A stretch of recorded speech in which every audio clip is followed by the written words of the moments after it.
Good morning. General study 2020 YouTube channel में आपका स्वागत है। मैं Krishna Mohan. GS special topic की इस सीरीज़ में आज इस वीडियो में पढ़ेंगे जहां से लगभग सभी एग्ज़ाम्स रेलवे, एसएससी, डिफेंस तथा ऑल स्टेट लेवल के एग्ज़ाम अप टू पीसीएस तक प्रश्न पूछे जाते हैं तथा संभावित जो भी एग्ज़ाम्स है स्टेट लेवल हो या सेंट्रल लेवल का हो उसमें इस टॉपिक से प्रश्न आते हैं और टॉपिक्स के कंसेप्ट को क्लियर कराने के साथ साथ नीचे पूछे गए प्रश्न को भी संग्रह किया गया है, जहां से आप इस ट्रेंड को समझ पाएंगे कि आज का ट्रेंड में कैसे प्रश्न आते हैं, आने की कैसा प्रश्न संभावना हो सकता है। चलिए वीडियो को हम शुरुआत करते हैं, आप वीडियो को पूरा देखें। पार्लियामेंट, संसद। चलिए शुरुआत करते हैं। भारत की संसद अनुच्छेद 79 के तहत, और जब आप इस भारत की संसद की दो सदन राज्यसभा और लोकसभा, जब आप 79 में एक जोड़ेंगे तो 80, तो अनुच्छेद 80 के तहत राज्यसभा, और जब आप 80 में एक जोड़ेंगे तो 81 लोकसभा। लोकसभा का अनुच्छेद 81, मतलब संसद का जिक्र अनुच्छेद 79 के तहत, राज्यसभा अनुच्छेद 80 के तहत और लोकसभा अनुच्छेद 81 के तहत। अब आपसे प्रश्न पूछा जाए कि बताइए भारत की संसद की कितने सदन हैं, तो 2, राज्यसभा और लोकसभा। लेकिन पूछा जाए संसद के कितने अंग हैं, तो अंग कितने हैं, 3, राज्यसभा, राष्ट्रपति और लोकसभा। चलिए अब जान लेते हैं थोड़ा सा राष्ट्रपति के बारे में। राष्ट्रपति अनुच्छेद 52 के तहत राष्ट्रपति के पद का सृजन किया गया है, और अब इसके कुछ प्रमुख तथ्य। राष्ट्रपति कार्यपालिका का संवैधानिक प्रमुख होते हैं। नेक्स्ट, संसद के सत्र को बुलाता है। लेकिन एक और बात आप याद रखें, जब किसी संसद के सत्र को राष्ट्रपति द्वारा बुलाया जाता है तो उसकी अध्यक्षता लोकसभा स्पीकर करते हैं। चलिए इसमें सबसे पहले हम राज्यसभा के अधिकतम और वास्तविक सदस्य संख्या के बारे में पढ़ लेते हैं, फिर लोकसभा को देखेंगे, फिर राष्ट्रपति को देखेंगे। चलिए, राज्यसभा को अनुच्छेद 80 के तहत, और राज्यसभा का उपनाम द्वितीय सदन, उच्च सदन, अपर हाउस, ये निम्न नामों से जाना जाता है। और राज्यसभा के अधिकतम सदस्य की संख्या कितना हो सकता है, 250, इससे ज़्यादा नहीं हो सकता। और इसमें मनोनीत होकर कितने आते हैं, 12, और निर्वाचित होकर कितने आते हैं, 238। जब आप 238 प्लस 12 जोड़ेंगे तो कितना हो जाएगा, 250।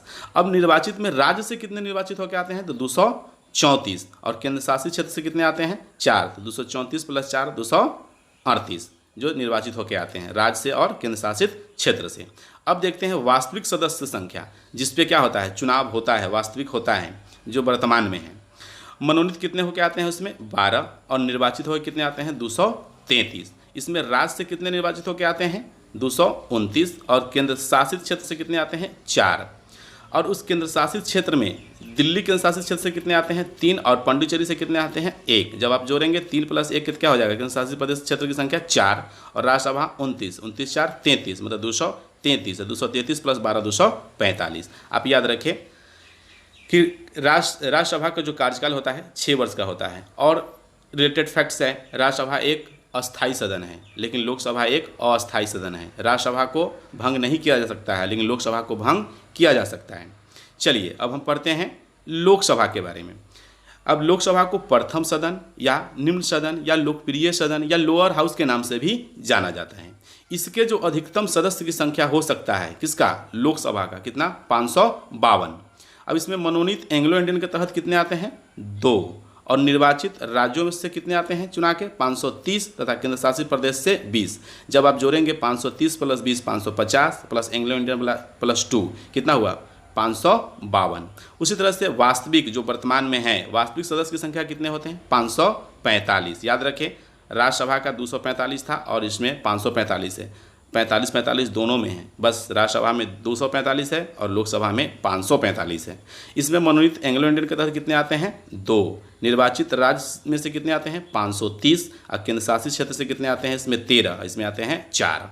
राज्यसभा में 4 और लोकसभा में केंद्र शासित क्षेत्र से 13, जिसमें दिल्ली से 7, अन्य केंद्र शासित प्रदेश से 6।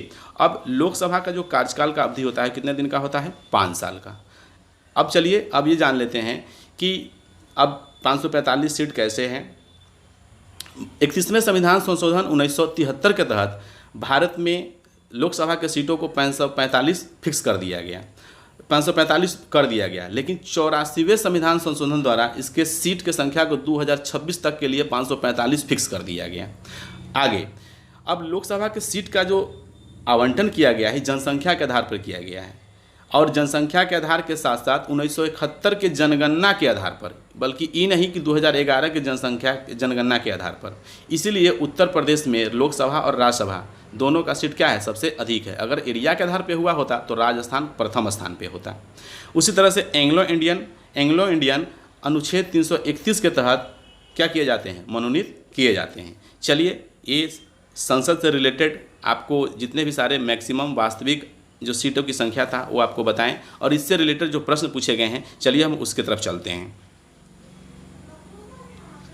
प्रश्न की शुरुआत करते हैं। पहला प्रश्न है, भारतीय संसद में शामिल हैं। ये प्रश्न आपको यूपी पीसीएस एग्जाम 2015 में पूछे गए हैं। केवल लोकसभा, राज्यसभा, लोकसभा एवं राज्यसभा, लोकसभा, राज्यसभा एवं राष्ट्रपति। इस प्रश्न के उत्तर का चुनाव आप वीडियो को रोक के करें, तथा आपने जो पढ़ा सीखा आप उसे क्वेश्चन पे इम्प्लीमेंट करें। आपने कितना अंक प्राप्त कर सकते हैं उसे आप जांचें। चलिए, इस प्रश्न का उत्तर होगा ऑप्शन डी, लोकसभा, राज्यसभा एवं राष्ट्रपति। हमने पहले ही वीडियो में जिक्र किया है, भारत की संसद में शामिल है, मतलब अंग 3 है, राष्ट्रपति, राज्यसभा और लोकसभा। चलिए आगे देखते हैं अगला प्रश्न। अगला प्रश्न है, निम्नलिखित में से कौन संसद का अन्य भाग नहीं है? राष्ट्रपति, उपराष्ट्रपति, लोकसभा, राज्यसभा। इस प्रश्न का उत्तर होगा ऑप्शन बी, क्योंकि राष्ट्रपति का जिक्र नहीं है। चलिए अगला प्रश्न देखते हैं। भारतीय संसद के कितने अंग हैं? 2, 3, 4, 1। मैंने वीडियो को शुरुआत में ही जिक्र किया है, भारतीय संसद के अंग कितने हैं? 3, राष्ट्रपति, राज्यसभा और लोकसभा। चलिए अगला प्रश्न देखते हैं।